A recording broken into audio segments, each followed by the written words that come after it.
Hello viewers, কেমন আছেন সবাই? আশা করি সকলেই ভালো আছেন। তো বরাবরের মতো আজকে নতুন একটা ভিডিও নিয়ে আসলাম। আর আজকের যে ভিডিও সেটা কিন্তু খুবই গুরুত্বপূর্ণ, কারণ হচ্ছে আজকে যে বিষয়টা নিয়ে আলোচনা করব সেটা হলো আপনার বাইকের যে কালারটা সেটা কি কি কারণে নষ্ট হয়ে যেতে পারে, আর কি কি করলে আপনার বাইকের যে কালারটা আছে সেটা আগের মতোই থাকবে। তো চলুন শুরু করা যাক।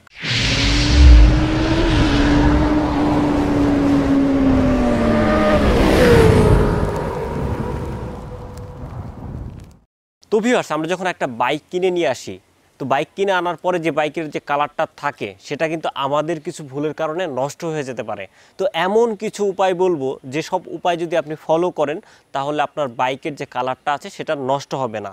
আর এমন কিছু কারণ দেখাবো যেগুলো করলে হচ্ছে আপনার বাইকের কালারটা নষ্ট হয়ে যাবে।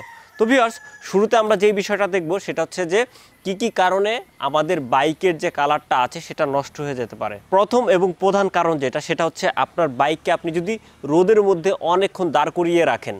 ধরুন আপনার বাইকটা এমন জায়গা পার্কিং করতেছেন, তখন হচ্ছে বাইকটা রোদ পড়তেছে, একদম টোটাল বাইকটাতে খুবই রোদ পড়তেছে।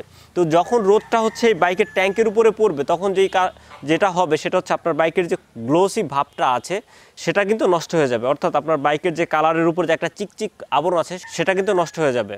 অর্থাৎ রোদের আলো যদি সরাসরি আপনার বাইকের উপরে পড়ে, তখন আপনার বাইকের কালারটা নষ্ট হয়ে যাবে। তো ভিউয়ার্স, দ্বিতীয় যে কারণটা আসবে সেটা হচ্ছে আপনার বাইক যখন আপনি ওয়াশ করাবেন বা ধৌত করবেন, তখন সেটা ভালো পানি দিয়ে ধোয়া।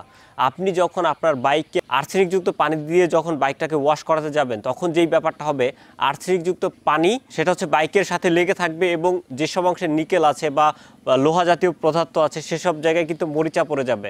নর্মালি যখন আমরা আর্সেনিকযুক্ত পানি খাই, দেখবেন যে যেসব ধাতব বস্তু আমরা ব্যবহার করি সেখানে কিন্তু একটা আবরণ তৈরি হয়ে যায়। তাছাড়া যখন একটা বোতলের মধ্যে সেসব পানি ঢোকানো হয়, দেখবেন কালো কালো একটা পদার্থ জমে যায়। তো অবশ্যই চেষ্টা করবেন ভালো এবং পরিষ্কার পানি দিয়ে আপনার বাইকে ওয়াশ করানো। তো ভিউয়ার্স, তৃতীয় যেই কারণটা আসবে সেটা হচ্ছে বৃষ্টির মধ্যে আপনার বাইককে বেশিক্ষণ রাখবেন না। যখন বৃষ্টিটা হবে তখন ট্রাই করবেন আপনার বাইকটাকে একটা সুন্দর জায়গায় রাখতে, যেখানে বৃষ্টির পানি আপনার বাইকে সরাসরি না পড়ে। বৃষ্টির পানি কিন্তু অ্যাসিড জাতীয়। যখন আপনার বাইকের উপরে বৃষ্টির পানিটা পড়বে, তখন যেই ব্যাপারটা হবে সেটা হচ্ছে আপনার বাইকের যে কালারটা আছে সেটা নষ্ট হয়ে যাবে। ভিউয়ার্স, এরপর যেই চতুর্থ কারণ আসবে সেটা কিন্তু খুবই গুরুত্বপূর্ণ এবং খুবই ইম্পর্টেন্ট। সেই কারণটা হলো, আমাদের বাইক আমরা যখন হচ্ছে মুছে ফেলি, ধরুন আমাদের বাইকের উপরে প্রচুর পরিমাণে ময়লা আছে, ধুলোবালি জমে আছে, যখন আমরা বাইকটাকে মুছবো তখন অবশ্যই নরম কাপড় ব্যবহার করতে হবে। অবশ্য গেঞ্জির কাপড় হলে ভালো হয়। গেঞ্জি যদি নরম থাকে, সুতি কাপড় থাকে, খুবই সফট হয়, তখন হচ্ছে আমরা বাইকটা মুছবো। আমরা অনেক সময় হয় কি যে খসখসে টাইপের কাপড়টা ব্যবহার করি আমাদের বাইকে মোছার জন্য। তো অবশ্যই আপনারা চেষ্টা করবেন নরম কাপড় ব্যবহার করার জন্য। আমি যদি এখানে ছোট করে একটু বলি, যখন আমাদের বাইকে ধুলোবালি পড়বে, যখন আমরা খসখসে টাইপের কাপড় দিয়ে মুছবো, এভাবে ঘষতে থাকবো, তখন যে ধুলোবালি থাকে তখন আমাদের বাইকের উপরে লেগে যায় এবং এক ধরনের কি হয়, ছোট ছোট দাগ হয়ে যায়। তো ট্রাই করবেন নরম কাপড় ব্যবহার করার জন্য। ভিউয়ার্স, আরেকটা জিনিস এখানে যদি আপনাদেরকে বলি আমি, যখন আমাদের বাইকের উপরে ধুলোবালি জমবে, আপনি সরাসরি কি করবেন, এভাবে ডলে ডলে মুছবেন না, ডলে ডলে মুছবেন না। আপনাকে যে কাজটা করতে হবে, প্রথমে একটু এইভাবে ঝাড়ু দিয়ে নিতে হবে। ঝাড়ু দিলে যেই ব্যাপারটা হবে সেটা হচ্ছে আমাদের বাইকের উপর যে একদম বালু থাকে সেটা পড়ে যাবে এবং এরপরে হচ্ছে আমরা মুছতে পারবো। যদি খসখসে টাইপের বালু থাকে, আমাদের বাইকের উপরে স্ক্র্যাচ পড়বে এবং যে ব্যাপারটা হবে, বাইকের যে গ্লোসি ভাবটা থাকবে সেটা কিন্তু চলে যাবে।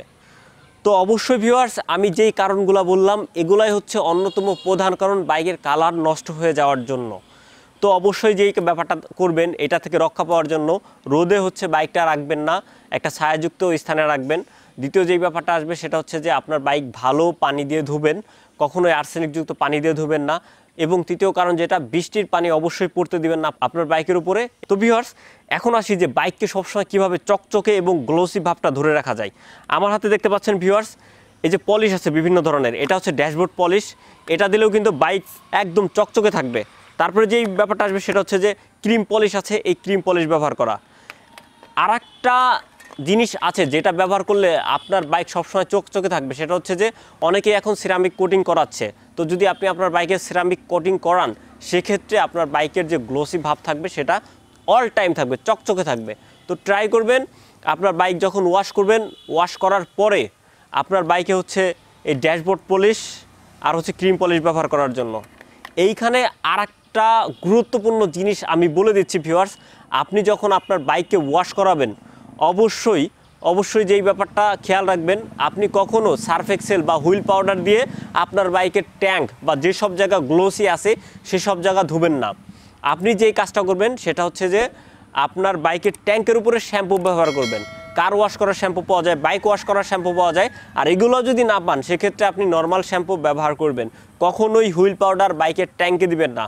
হুইল পাউডার আপনি দিতে পারেন, রিমে দিতে পারেন, ইঞ্জিনে দিতে পারেন, বাট আপনি কখনো ট্যাঙ্কে বা গ্লোসি অংশে দিবেন না। তো মোটামুটি ভিউয়ার্স এই ছিল হচ্ছে আজকের ভিডিও, কি কারণে আপনার বাইকের কালারটা নষ্ট হয়ে যেতে পারে। খুবই গুরুত্বপূর্ণ পয়েন্টস আপনাদের সাথে আলোচনা করলাম। ভিডিওটা যদি ভালো লাগে অবশ্যই লাইক করবেন, কমেন্টস করে জানাবেন কেমন হলো, আর অবশ্যই শেয়ার করে দিবেন। আজকের মতো এই পর্যন্তই, বাই।